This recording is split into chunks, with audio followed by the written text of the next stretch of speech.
अस्सलाम वालेकुम friends, welcome to cut it short. आज हमने करना है सोशियोलॉजी एसओसी 101 का lesson number 13 understanding the socialisation process. 3 हमें सोशियोलॉजिस्ट के हवाले से जो है वो, या आप रिसर्चर्स इन्हें कह लें क्योंकि काफ़ी फील्ड में इन्वॉल्व थे, इनके हवाले से हमें जो है ना वो इन्होंने कॉन्सेप्ट दिया है सोशलाइजेशन का। इसको देख लेते हैं और समझ लेते हैं। और लेसन स्टार्ट करने से पहले आप चैनल को सब्सक्राइब कर दें। सबसे पहले हम देखेंगे इसमें सिगमंड फ्रॉइड को, जिन्होंने PSY 101 का किया हुआ है, क्या कहेंगे, कोर्स पढ़ा हुआ है, उनको तो सिगमंड फ्रॉइड समझ आ जाएंगे, और जिन्होंने नहीं पढ़ा हुआ उन्हें हम समझाएंगे। हम किस लिए बैठे हैं यहाँ पे। अच्छा जी, स्टार्ट करते हैं। Sigmund Freud model of personality. Sigmund Freud का मानना ये है कि हमारी बॉडी में, हमारी डेवलपमेंट में बायोलॉजी एक बहुत इम्पॉर्टेंट पार्ट प्ले करती है, ठीक है, ह्यूमन इंस्टिंक्ट की फॉर्म में नहीं। इसने कहा है कि इंसान के अंदर 2 बेसिक नीड्स होती हैं। एक नीड ऑफ पैदा होते ही जो उसके अंदर आ जाती हैं, एक होती है उसकी the need of bonding, and second is the need of आप कह सकते हैं एग्रेसिवनेस, जो जिसमें आ जाती है। अच्छा जी, आपकी लाइफ इंस्टिंक्ट हम कहते हैं दैट बॉन्डिंग नीड, और जो डेथ इंस्टिंक्ट है that doesn't means that you want to die, this is that you want to make destruction. ठीक है, आप डिस्ट्रक्टिव होना चाहते हैं बहुत ज्यादा, अपने लिए भी और दुनिया के लिए भी, ठीक है, तो ये आपकी डेथ इंस्टिंक्ट कहलाती है। तो इन फ्रॉइड का मानना ये है कि आपके अंदर पैदा होते ही ये 2 नीड्स होती हैं, जिनको एक को उसने कहा है लाइफ इंस्टिंक्ट और दूसरे को उसने कहा है डेथ इंस्टिंक्ट। ये दोनों फोर्सेस आपस में एक टग ऑफ वॉर इनमें हो रही होती है, जिसकी वजह से इंसान एक टेंशन के अंदर रहता है, इनर टेंशन उसके अंदर बिल्ड होती है, ठीक है। ये आपके अनकॉन्शियस लेवल में हो रही होती है। ऐसा नहीं है कि आपको पता है कि ये अब जो है वो डेथ इंस्टिंक्ट ने रस्सी खींच लिया और अब लाइफ इंस्टिंक्ट ने खेली। ये अनकॉन्शियस एक टेंशन आपके अंदर बस बिल्ट रखती है, ठीक है जी। मॉडल ऑफ पर्सनालिटी उन्होंने आपको दिया है id, ego and superego का। इंस्टिंक्ट कौन से 2 हैं ये आपने MCQs के हवाले से याद रखना है। इड एक लैटिन वर्ड इट से निकला है।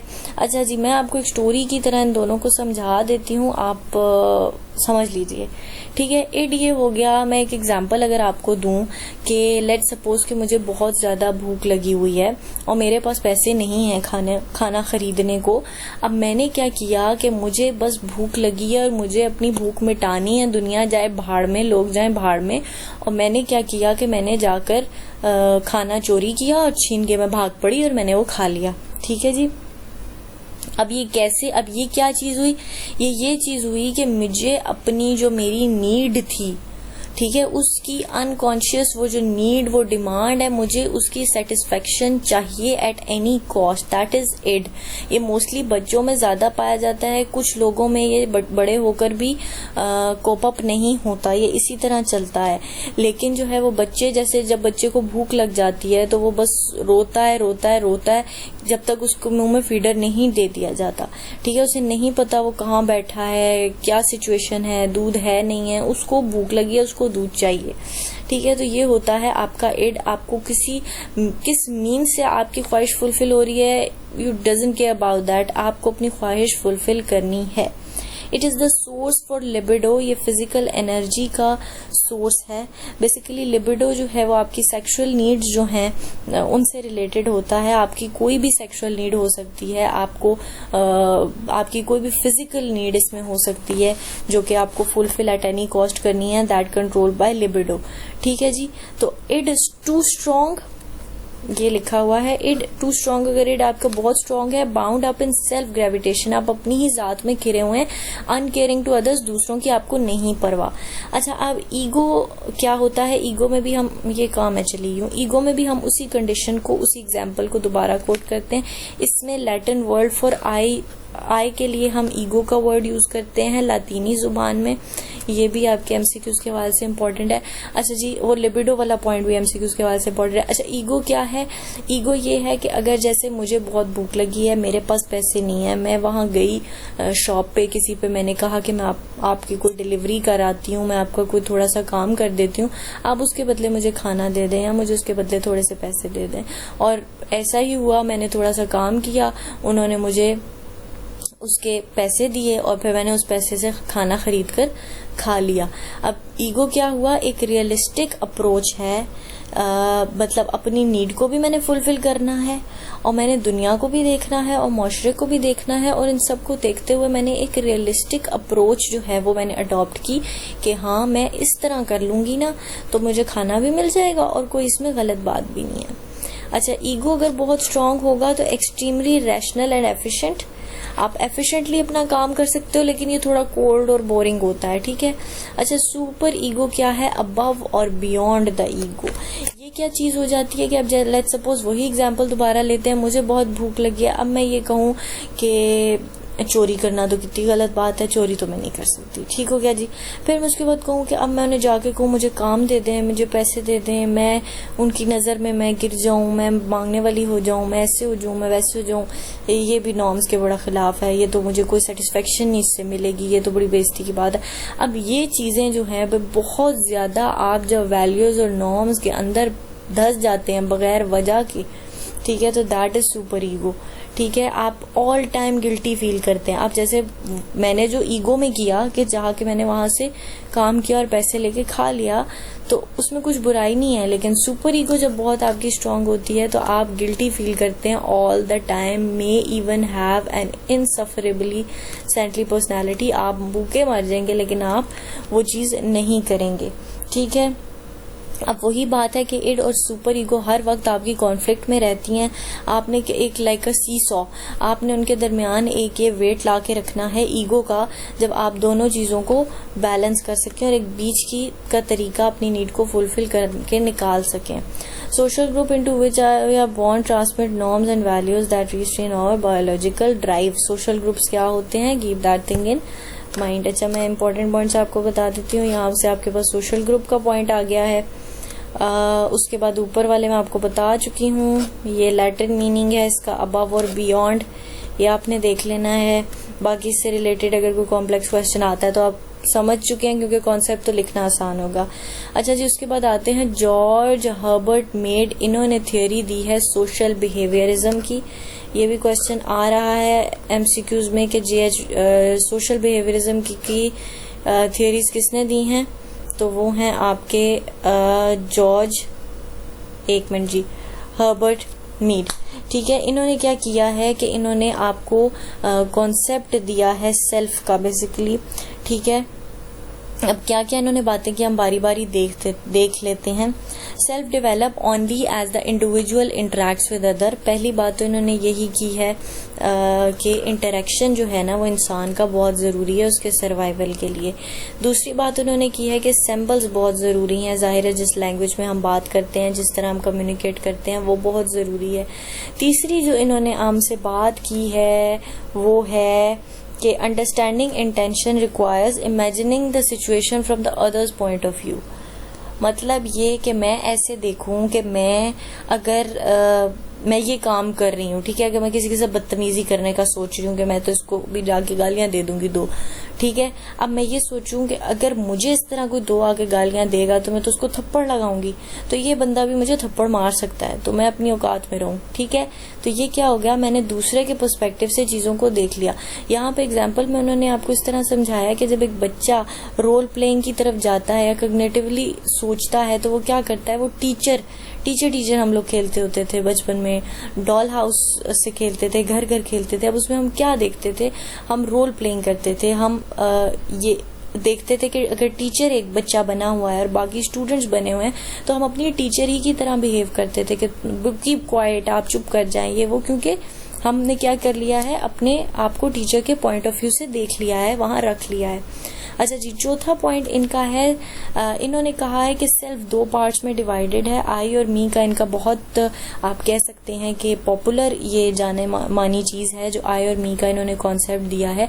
अब आई क्या है, आई है आपका सब्जेक्टिव पार्ट है, ठीक है। आई आपका रिस्पॉन्स है, आई आप हकीकत में है, ठीक है, जो आप हैं। मतलब ये कि आपको अक्सर ऐसा होता है कि आपको किसी की हरकत पे बहुत गुस्सा आया और आपने धड़ाधड़ जो मुंह में आया वो बोल दिया। अब उस टाइम पे आप क्या हैं, आए हैं, ठीक है, आप अपनी सेल्फ हैं। और दूसरा है आपका मी। मी क्या है? मी जो आपका लर्नड बिहेवियर है। मतलब अगर आपको ये पता है कि जैसे मैंने अगर किसी से जाकर इस तरह बदतमीजी नहीं करनी, ठीक है, मैंने सोसाइटी की नॉर्म्स के लिहाज से पेश आना है, मैंने अपने गुस्से को पी जाना है, मैंने दरगुजर करना है, ठीक है, तो आपने क्या करना है कि ये मी जो है वो आपका लर्नड बिहेवियर होता है। आई है वो जो आप अंदर से हकीकत में हो, ठीक है, लेकिन मी वो है जो फिर आप सोसाइटी के एक्सेप्टेबल तरीके में ढलने के लिए जो आप बनते हो, that is me. Me subject objective है और आई आपका सब्जेक्टिव है। अच्छा जी, emergence of self consistence of 3 stages. 3 stages में आपकी सेल्फ डिवाइडेड है। एक है आपका प्ले स्टेज, सबसे पहला जो आता है, इसमें आप रोल सिग्निफिकेंट खेलते हैं। मतलब जैसे कि एक बच्ची है वो एक माँ का रोल प्ले करने की कोशिश करती है, एक टीचर का रोल प्ले करने की कोशिश करती है, अपने करीबी अपने प्यारों का। That is the play stage basically, ठीक है। अच्छा जी, उससे आगे हमारे पास आती है गेम स्टेज। गेम स्टेज वो होती है जब आप समझना शुरू करते हैं कि दूसरे क्या सोच रहे हैं, दूसरे क्या देख रहे हैं, ठीक है। Being able to evaluate oneself from the perspective of several significant others simultaneously result in more sophisticated self concept. मतलब जब आप बाहर जाना शुरू करते हैं, खेलना शुरू करते हैं, आप में ये एबिलिटी आती है कि आप एक तो काफ़ी सारे रोल प्ले कर पाते हैं, दूसरा आप जब काफ़ी सारे रोल प्ले कर पाते हैं तो आप ये देखने के काबिल हो जाते हैं कि दूसरों की नज़र में मैं कैसा हूं, और आप एक सोफिस्टिकेटेड बीइंग बन जाते हैं। तीसरा क्या है? Stage of the generalised other, ठीक है। The generalized other represent the imagined perspective of the community or society at large। अच्छा, जो आपका ये है पहले इससे ऊपर वाला जो आपका है गेम स्टेज है, इसमें तो आपने जब मल्टीपल रोल प्लेइंग करते हैं तो उससे जो आपको कॉन्सेप्ट आता है ये वो है। और जब आप जनरलाइज्ड अदर में चले जाते हैं तब है कि आप इमेजिन करने लग जाते हैं कि दूसरा मेरे बारे में क्या सोचेगा, ठीक है। अब जब ये आपके अंदर आ गई चीज, तो the child is capable of evaluating himself from the perspective of community. अब वो कम्युनिटी के सांचे में अपने आप को ढाल लेगा, ठीक है। Child tries to shape his behavior in accordance with the acceptance of the other and tries to become what others want him to become। और फिर वो वही बनने की कोशिश करता है जो सोशली एक्सेप्टेबल है और लोग पसंद करते हैं। अच्छा, अब चार्ल्स कूली को हम देख लेते हैं। चार्ल्स कूली ने दिया है लुकिंग ग्लास का कॉन्सेप्ट। अलहदा से भी पूछा जा सकता है कि ये कॉन्सेप्ट किसने दिया है एमसीक्यूज में। अच्छा जी, ये कॉन्सेप्ट ये होता है कि हम अपने आप को दुनिया की नज़र से देखने लग जाते हैं। मतलब ये कि हमने कहा कि अगर हमें जैसे ये लगता है कि हमने अगर कोई बहुत बड़ी कंपनी है और वो पूरी वर्ल्ड वाइड नोन है, तो हमें ये लगता है कि हमने अगर इसमें ले लिया ना, क्या इसको कहते हैं, हमने इसमें जॉब ले ली, तो मैं जो है वो दुनिया की कामयाब तरीन औरत या मर्द जो भी हो जाऊंगा। तो वो अब ये क्या है कि अब आपने अपने आप को वो दुनिया के लिहाज से आपने अपनी वो एक गोल वो चीज एक सेट कर लिया, क्योंकि आप दुनिया के दिमाग से दुनिया की नजर से देख रहे हैं, ठीक है। पहला पॉइंट है we imagine how we appear to those around us, कि हम उन्हें कैसे दिख रहे होंगे। लेट सपोज कि आप गिर जाते हो और आप गिरने के बाद अक्सर आप कह रहे होते हो कि यार वो सोच रहे होंगे कि मैं कितना बेवकूफ हूं, मैं अंधा हूं, मुझे नजर नहीं आया कि आगे गड्ढा था। अब आप क्या कर रहे हैं? इमेजिन कर रहे हैं कि लोग आपके बारे में क्या सोच रहे होंगे, ठीक है। सेकंड चीज आती है वी इंटरप्रेट अदर्स रिएक्शन, ठीक है। मतलब ये जैसे आप लोग देखते हैं कि हमने यार अगर जो है वो लव मैरिज कर ली तो फिर हमारे बारे में क्या जो है वो लोग इंटरप्रेट करेंगे, लोग क्या कहेंगे, जो अम्मियां हमें कहती हैं लोग क्या कहेंगे, ये ठीक है कि इसने क्या कर लिया है हमारे लड़के ने।